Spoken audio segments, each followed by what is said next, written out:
Chờ ngày nắng lên CHAK4 Bạch Tố được Somalia xin phép Bạch lão gia và Bạch phu nhân cho cô được đến nhà thờ. Lúc đầu ba mẹ Bạch Tố nhíu mày cau có, họ bảo rằng Bạch Tố mù loà lại còn tính tình quái dị sẽ làm hỏng chuyện của nhà thờ mất. Nhưng Somalia hiền từ mỉm cười, nắm lấy bàn tay nhỏ bé của Bạch Tố, dịu dàng nâng niu. Nhị tiểu thư là một cô gái có tấm lòng nhân hậu, tính tình của cô ấy tôi hiểu rõ hơn ai hết. Xin Bạch lão gia và phu nhân yên tâm, tôi dám cam đoan Bạch Tố sẽ không gây thiệt hại gì cho nhà thờ đâu. Bạch lão gia và phu nhân nhìn nhau, sau đó nhìn về phía Bạch Tố đang đứng nép sau Somalia. Đứa con này của họ từ khi mới chào đời đã định sẵn số số, vì vậy đẩy nó đi cũng tốt. Vậy thì nhờ sơ chăm sóc Bạch Tố giúp chúng tôi. Tiền trợ cấp cho nó, chúng tôi sẽ gửi đủ. Xin Bạch lão gia đừng nói như vậy. Bạch Tố đến nhà thờ làm công đức, chúng tôi mới là người phải cảm kích cô ấy. Tiền trợ cấp của lão gia chúng tôi không nhận đâu. Somalia mỉm cười, rồi xua tay từ chối bao thư của Bạch lão gia. Nhưng mà, lão gia và phu nhân xin đừng làm khó tôi. Cuối cùng, Somalia cũng dẫn Bạch Tố thoát khỏi ngôi nhà giam cầm đó. Vừa ra khỏi căn phòng ngột ngạt, Bạch Tố cảm nhận nắng và gió đang thi nhau đùa vui trên làn da của mình. Thích thật, lâu như vậy rồi cô mới được ra ngoài.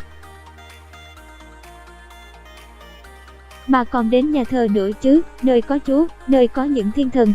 Ở nhà thờ, cô sẽ gần hơn với điều ước của mình. Bạch Tố một tay cầm gậy dẫn đường, một tay được Somalia chặt dẫn đi. Cảm giác có người nắm tay, cảm giác này thật là lạ. Trên đời này hóa ra còn có người đồng ý nắm lấy tay cô, đồng ý dẫn cô đi. Bạch Tố bỗng dưng mỉm cười, nụ cười của sự hạnh phúc này cuối cùng cũng trở lại rồi. Amen, ơn Chúa. Người đã nghe được lời cầu nguyện của con rồi. Tiếng trung nhà thờ vang lên, báo hiệu đã đến giờ làm lễ. Dòng người tập trung đông đúc ở sảnh lớn của nhà thờ. Trước tượng Chúa trên cao, họ hát thánh ca, họ đọc kinh cầu nguyện rồi thành tâm một bạch nội niệm cùng Chúa. Somalia nhìn biểu hiện trên gương mặt cô gái nhỏ bên cạnh, sợ rất vui mừng vì cô gái đã biết cười, đã phấn chấn lên rất nhiều. Bạch Tố, con thấy vui không? Bạch Tố khẽ gật đầu, cô còn mỉm cười nữa, nhưng đây là nụ cười vui mừng chứ không phải nụ cười miễn cưỡng của trước đây. Bạch Tố nuốt nước bọt, cô cố gắng để phát âm, nhưng mãi mà không thể nói ra được câu chữ nào cả. Có lẽ vì lâu rồi không nói, nên giờ đây khi Bạch Tố muốn nói thì đã không được nữa rồi. Bàn tay Bạch Tố sợ sệt nắm chặt tay Somalia. Somalia hiểu được Bạch Tố đang hoảng loạn, sờ vỗ vỗ tay trấn an Bạch Tố, không sao đâu con, từ từ nói cũng được mà, từ từ con nhé. Đôi vai của Bạch Tố rung lên, cô ú ớ mãi mà không chọn chữ được. Nhưng cô nghe lời Somalia, thả lỏng cơ thể từ từ tập nói lại từ đầu. Sơ dẫn Bạch Tố vào một gian phòng nhỏ, căn phòng tuy không sang trọng và đầy đủ tiện nghi như ở Bạch Gia, nhưng tại đây cô được ở chung với một chị gái bằng tuổi chị hai cô. Và đặc biệt, chị ấy cũng là một người khiếm thị, nhưng chị ấy hòa đồng và lạc quan hơn cô rất nhiều. Dĩ nhiên chị ấy cũng thấu hiểu tâm trạng của Bạch Tố. Bạch Tố, đây là chị Liên Hoa, từ nay về sau con và chị ấy ở chung phòng với nhau, có gặp khó khăn gì con cứ nói với chị ấy. Somalia chợt lắc đầu, hình như vừa rồi bà đã nói sai điều gì đó rồi. Phải, Bạch Tố đâu thể nói chuyện được nữa.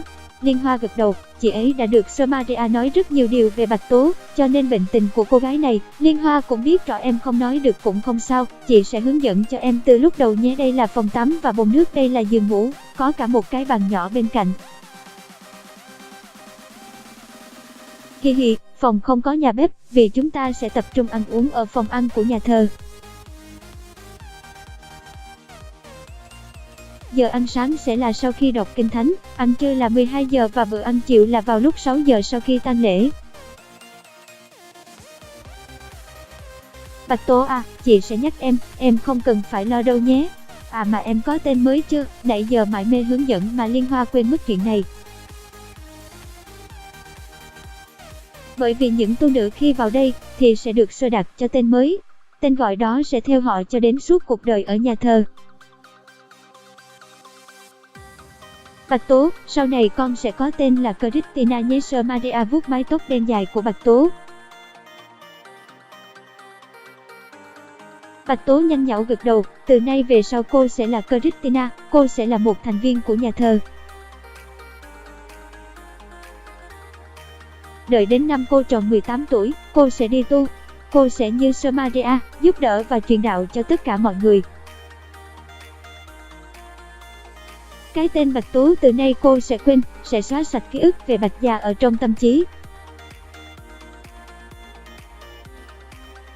Để trở thành một nữ tu thuần túy nhất, một lòng hướng đến Đức Chúa Trời kính yêu. Hết C4